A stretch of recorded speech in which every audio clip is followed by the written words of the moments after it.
Welcome, and thanks for listening to Cherry Becker's Government and Public Sector podcast series. In each episode, we hear from the best in the business on the latest challenges, trends, and opportunities affecting the government and public sector.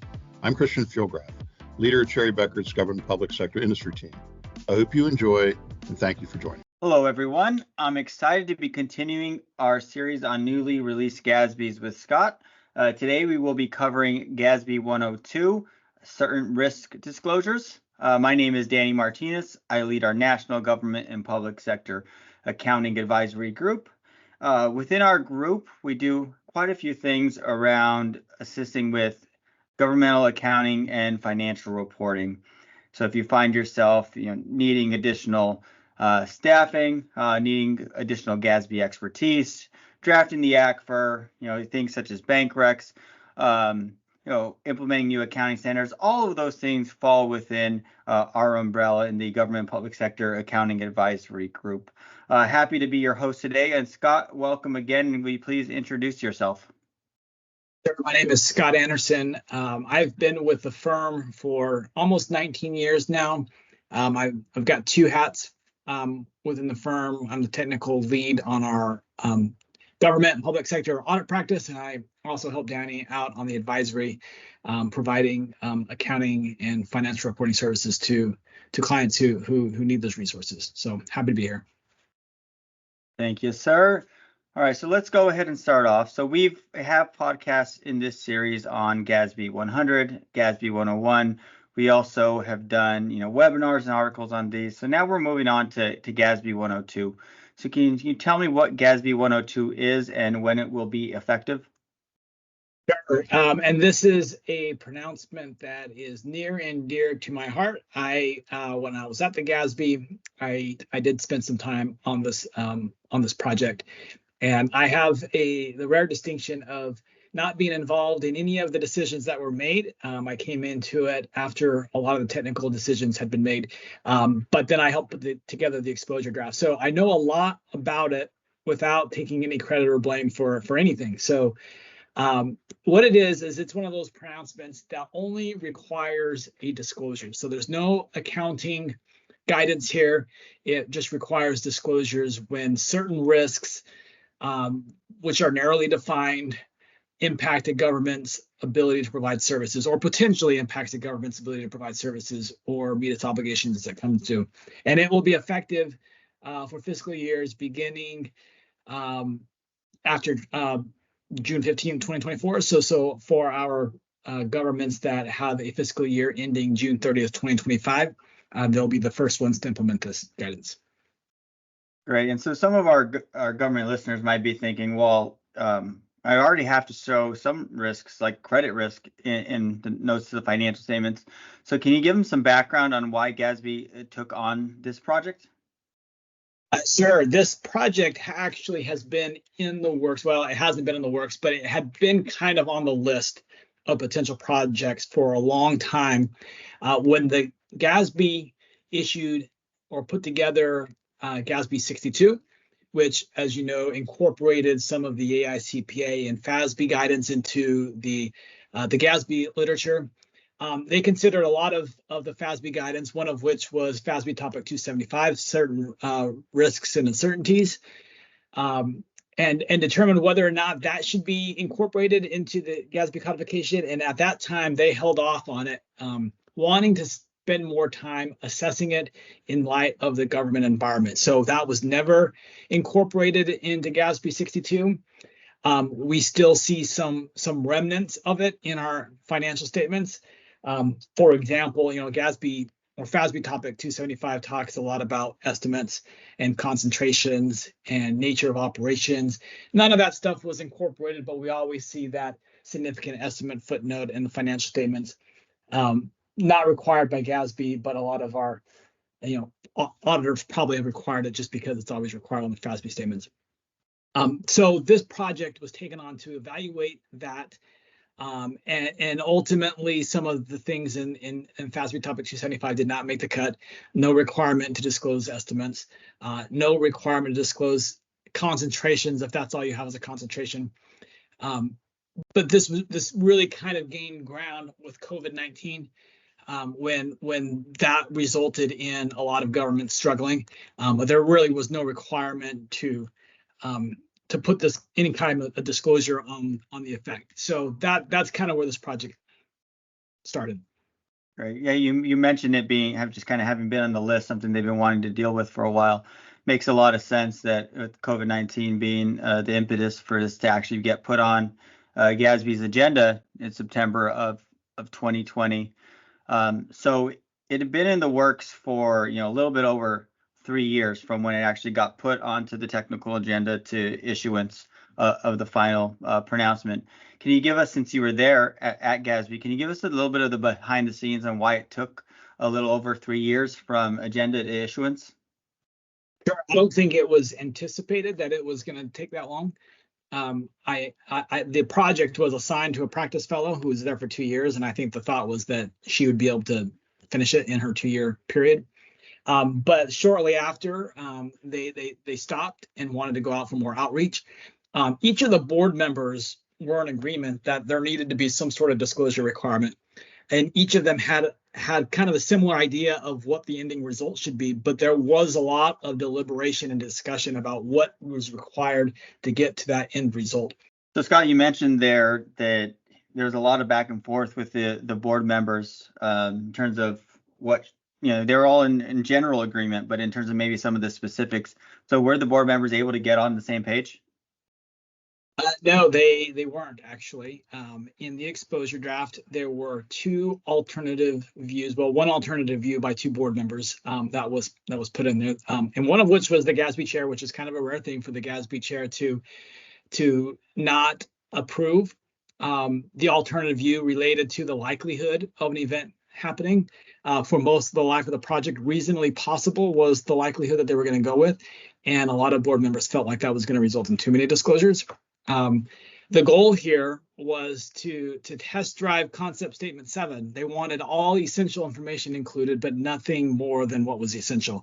And they just had a hard time deciding on what that was. Even when the final proposal or pronouncement was issued, you might notice that there is one board member who dissented, Jackie Reck, who actually was not on the board when the exposure draft went out, or if she was, she just joined the board. And so wasn't involved a lot in those deliberations. She believes they should look closer to be like what FASB Topic 275 is. In other words, if there is a concentration, it should be disclosed regardless of whether or not there is an event that would impact their ability to provide services. Same with conditions. She thinks there should be more disclosures if those exist, rather than not disclosing them until there is some reason to disclose them. Okay, great. And that leads a little bit into my next point. So for a lot of the articles that you see out there, in addition to probably will be in the article that we put out as well, there's this conversation around what is a concentration and what is a constraint. But for the purposes of this podcast, rather than going through and defining those terms, can you give us examples of some of the risks that should be considered when adopting this guidance, given that framework? Sure. The general premise of this standard is that you have a condition when combined with an event equals a substantial impact. And so what are those conditions? For most of the deliberations, the board referred to conditions, and what they narrow down those conditions to be are concentrations and constraints. So the door is not open for any risk that governments face, because they do face a lot of risk. But if they have a concentration such as one major employer in their jurisdiction, or one workforce, which is all covered by the same collective bargaining agreement. If they have any type of condition, that by itself does not require disclosure. But if an event occurs that then makes that condition relevant, makes the government vulnerable to a substantial impact, that's when a disclosure would be required. One of the things that, this kind of coincides with the pre-agenda research that the GASB has been doing on going concern considerations, where it's been difficult for auditors to determine when going concern for government is applicable. And so the governments don't really go out of business. And this is kind of a middle ground where a disclosure would be required when a government is vulnerable, when they're facing some risk, which maybe eventually will turn into some sort of a going concern consideration. And so you mentioned this being a disclosure requirement. What impact do you see this having on governments, both in terms of the volume of disclosure and then in terms of any types of controls or evaluation they're going to need to do at year end to assess if they have a risk that needs to be disclosed? One of the things that I heard over and over again during the deliberations was that these conditions are not things that governments don't already know about. So there isn't supposed to be an exhaustive search for the types of conditions that a government is exposed to. Governments, just in the normal process of functioning, should know when they have a constraint. They know when they have a property tax limit. They know when they have a debt ceiling. They know all of those things. The work comes with evaluating when an event is going to happen. So you can't raise your property taxes but more than 1% per year, but all of a sudden something happens where now you have this immense capital expenditure that has to happen. Or there is a federal agency that's imposing an unfunded mandate, and you don't have the ability to raise revenues to fund it, to pay for it. That event then is what would have to be assessed to determine whether or not there will be a substantial impact on your ability to provide services, which is a professional judgment. What services are we talking about?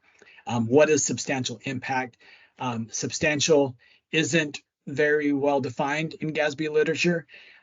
So this guidance is just filled with professional judgment, which makes folks uncomfortable. But that's really where the work is coming up and backing up and making your conclusion defendable, and something that you can put out there and your auditor will agree with. Great. So that's already one strong takeaway for our audience.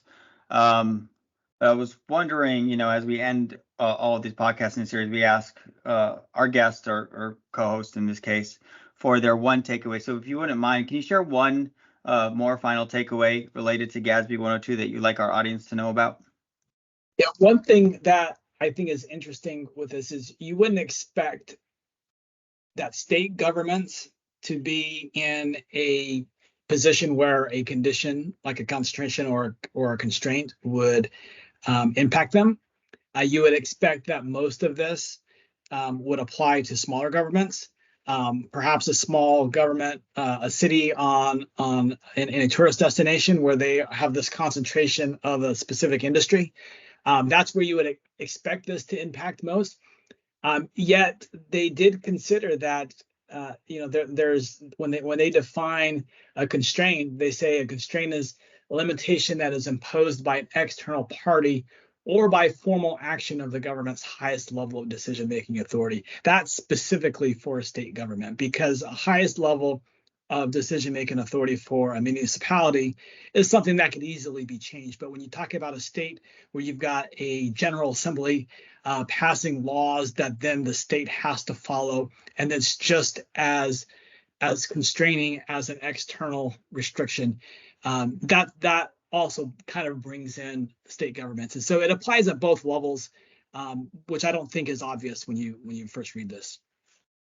Yeah, and when you're talking about some of the things that can be imposed on local governments, being here in Texas, I can think of some things at the state level that our local governments would at least need to think about in terms of those type of constraints and the impacts there.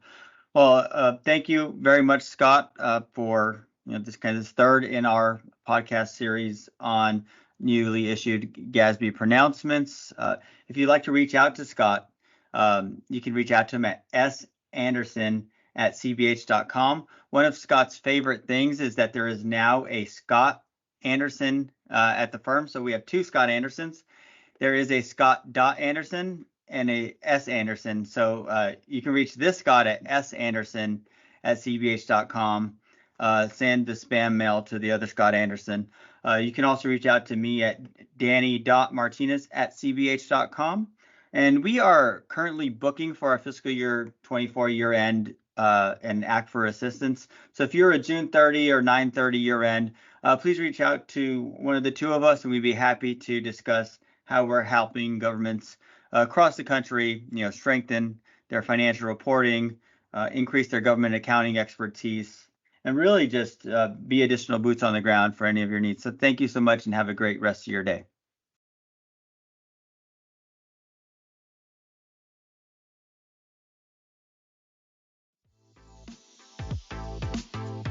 This is Christian again. I hope you enjoyed this episode and look forward to our next one.